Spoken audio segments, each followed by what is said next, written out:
हवन और यज्ञ क्या एक ही होता है या इन दोनों में कोई अंतर भी होता है? जानिए प्रसिद्ध ज्योतिषाचार्य आचार्य राजीव शुक्ला से। सभी दर्शकों को अदिति की प्यारी सी राम राम। राम राम। कैसे हैं आप सब दोस्तों? हमेशा की तरह आज भी मैं आपके लिए एक बहुत ही रोचक विषय लेकर के आई हूँ और उस पर बात करने के लिए हमारे साथ है हमारे गुरुजी आचार्य राजीव शुक्ला जी। राम राम गुरुजी। राम राम। राम राम। आप सबका बहुत स्नेह और प्रेम मिलता रहता है, अपना प्रेम बनाए रखिए। आप सब लोगों को बहुत बहुत शुभकामनाएं।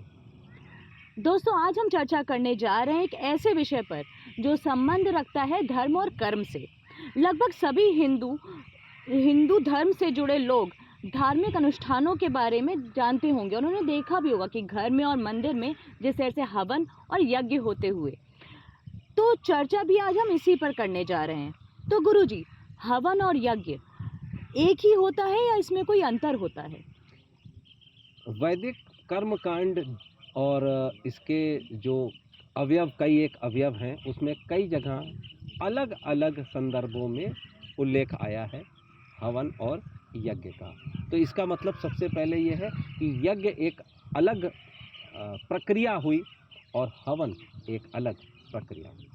जी गुरुजी, ये तो है एक बेसिक डिफरेंस, लेकिन ये बताइए कि हवन और यज्ञ का एक क्या टाइम पीरियड हो सकता है, उसका समय कब से कब तक निर्धारित होता है? देखिए, एक चीज़ ये समझिए, इसको जानने से पहले ये जानना जरूरी होता है कि हवन और यज्ञ में बेसिक डिफरेंस मैंने बताया अलग अलग है, लेकिन इसके ऊपर चर्चा जरूर होनी चाहिए कि बेसिक डिफरेंस जो वो है ये दर्शक जान ले वो है क्या। जी। जैसे हवन हम कहते हैं, हवन मतलब सिंपल आहुति देना और किसी एक प्रोटोकॉल को मान के, अपनी एक इच्छा को मान के, या किसी प्रकार से कोई एक शुभ कार्य किया उसकी शुरुआत करनी है, या शुभ कार्य हुआ और धन्यवाद देने के लिए ईश्वर को, देवताओं को आहुति यानी हवि मतलब जो भी आप आहुति देते हैं वो अग्नि के रूप में देवताओं तक पहुंचती है और वो उनको पुष्ट करती है। यानी दैविक शक्तियों को पुष्ट करने के लिए किया जाने वाला, ईश्वर को धन्यवाद देने के लिए, या कोई कार्य आरंभ करने के लिए, या देवताओं का आशीर्वाद लेने के लिए जो भी कार्य और इस प्रकार से होता है जिसको हम लोग कर्म कांड बोलते हैं। तो इस प्रकार का जो कर्म कांड होता है वो हवन में आता है। अग्नि की प्रधानता होती है। वैसे हवन कई प्रकार के होते हैं, लेकिन प्रमुख रूप से अग्नि प्रधान सनातन वैदिक आर्य धर्म से संबंधित क्रियाएं जो होती हैं वो हवन होती हैं। अब दूसरी बात है यज्ञ क्या होता है। यज्ञ भृत यज्ञ कृत यज्ञ यज्ञ भुग यज्ञ साधना यज्ञांत कृत यज्ञ गुह्यम अन्नम अन्नाद एवचा। इस प्रकार से श्री विष्णु सहस्रनाम में कहा तो विष्णु भगवान ही यज्ञ हैं, यानी भगवान विष्णु को ही यज्ञ कहा गया। और यज्ञ मतलब आपका कोई बहुत बड़ा एम हो, और बड़ा एम का मतलब ये नहीं कि कोई बहुत बड़ी चीज़, लेकिन इस यज्ञ के तो बहुत प्रकार बताए गए हैं। वैदिक आपके वेदों में बताए गए हैं, वैदिक ऋचाओं में यज्ञों का जिक्र है।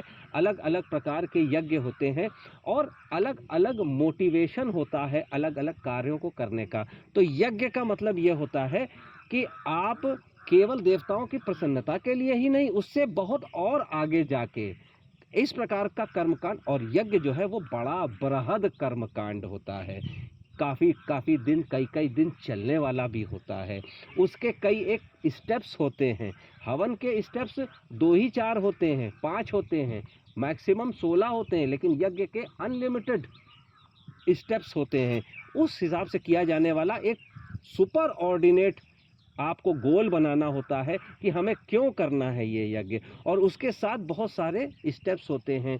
दान होता है, उसके बाद ईश्वर का कई प्रकार से आराधना होती है। तो नॉर्मल पूजाएं जो होती हैं उनसे अलग यज्ञ होता है। और ये कई, मान के चलिए कि एक हवन 1 यूनिट होता है, तो वैसे ही कम से कम 20 यूनिट मिला दीजिए, यानी उतना कर्मकांड मिला देंगे तो आप यज्ञ की श्रेणी, ये दर्शकों को यानी आप लोगों को बताने के लिए, आसान करने के लिए कि यज्ञ की बृहदता क्या होती है। तो यज्ञ एक बृहद कर्मकांड है, हवन एक सिंगल पॉइंट पे होने वाला कर्मकांड है। जी गुरुजी, हवन में कितने लोग शामिल हो सकते हैं? इसमें पुरोहित की संख्या कितनी रह सकती है और ये किस प्रकार से होता है? देखिए, हवन की अगर आप बात करें तो हवन में जैसे कह सकते हैं त्रिशक्ति, ब्रह्मा विष्णु महेश, और उन सबको संचालित करने वाले पुरोहित की बहुत शक्ति होती है। यानी 3 शक्तियों को, ब्रह्मा विष्णु महेश और एक पुरोहित, यानी कम से कम 4 लोग होने चाहिए एक हवन में। मतलब ब्रह्मा विष्णु महेश की 3 शक्तियाँ, और उनको संचालित करना मतलब उनके साथ तारतम्य बनाने के लिए पुरोहित जी का एक महत्व है। पुरोहित जी अपने साथ अन्य पुरोहितों को भी लेके इवन नंबर बना सकते हैं। जैसे 4 हो गए, 4 के ऊपर हो गए तो कोई ऐसी दिक्कत नहीं है, लेकिन मिनिमम 4, और 4 के ऊपर आप इवन नंबर में जितने चाहें उतने जोड़ सकते हैं। जी गुरुजी। गुरुजी, इसी प्रकार जब हम यज्ञ करते हैं तो उसकी क्या विधि, उसमें कितने लोग शामिल हो सकते हैं, कितने पुरोहित रह सकते यज्ञ हैं? एक अलग बात हो गई। यज्ञ में पुरोहितों की संख्या निर्धारित होती है पहले से। उसमें क्या है कि आप हवन के दौरान भी कोई जुड़ सकता है, लेकिन इवन नंबर तक। लेकिन यज्ञ में पहले संकल्पित होते हैं कि इतने पुरोहित होंगे, और इनका यज्ञ केवल ये ऐसा नहीं कि एक ही दिन चलता है, यज्ञ बहुत बहुत दिन चलते हैं। तो इस दिन के ये हैं, इस दिन के ये हैं, इस दिन के ये हैं, यानी यज्ञ एक बड़ा आयोजन होता है, और उस बड़े आयोजन में पुरोहितों की संख्या भी अनलिमिटेड हो सकती है। लेकिन यज्ञ में, बड़े यज्ञ में कम से कम 21 का मान बताया गया है। 21 से ज़्यादा भी हो सकते हैं, 11 भी कर सकते हैं, लेकिन इसका मतलब ये नहीं मैं जो कह रहा हूँ कि यज्ञ में 21 ही पुरोहित हों। 11 भी हो सकते हैं, कम भी हो सकते हैं। लेकिन अगर एक आप स्टैंडर्ड यज्ञ का प्रोसीजर जो वैदिक काल में चलता था उसके हिसाब से आप करना चाहें तो 21 की एक बात आती है, 11 भी लोग कर सकते हैं, यानी ये शुभ नंबर माने जाते हैं। और 4 से ऊपर होने चाहिए, तो सीधी सी बात है 11 और 21 4 से ऊपर है, तो ये पुरोहित हो सकते हैं। और लोगों के सम्मिलित होने की संख्या अनलिमिटेड हो सकती है, क्योंकि यज्ञ और हवन में आहुति देने का अधिकार सबको है। कोई भी आहुति यज्ञ में दे सकता है, कोई भी आहुति हवन में दे सकता है। इसलिए शामिल होने वाले, पुरोहितों के अलावा शामिल होने वाले लोगों में अनलिमिटेड लोगों को उसमें जोड़ा जा सकता है, लेकिन उसकी पात्रता होनी चाहिए। जो भी लोग जुड़ते हैं वो पात्रता ये होनी चाहिए कि उनका खान पान संयमित जीवन ये होना चाहिए, तभी यज्ञ की आहुतियाँ या हवन की आहुतियाँ ईश्वर को स्वीकार्य होती हैं।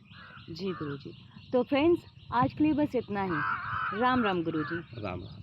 दोस्तों, हम आपके लिए और भी इंटरेस्टिंग टॉपिक्स लेकर के आते रहेंगे, और अगर आपने अभी तक हमारा YouTube चैनल सब्सक्राइब नहीं किया है तो सब्सक्राइब बटन को हिट कर ले, और हमारे फेसबुक और इंस्टाग्राम पेज को भी फॉलो ज़रूर करें। राम राम।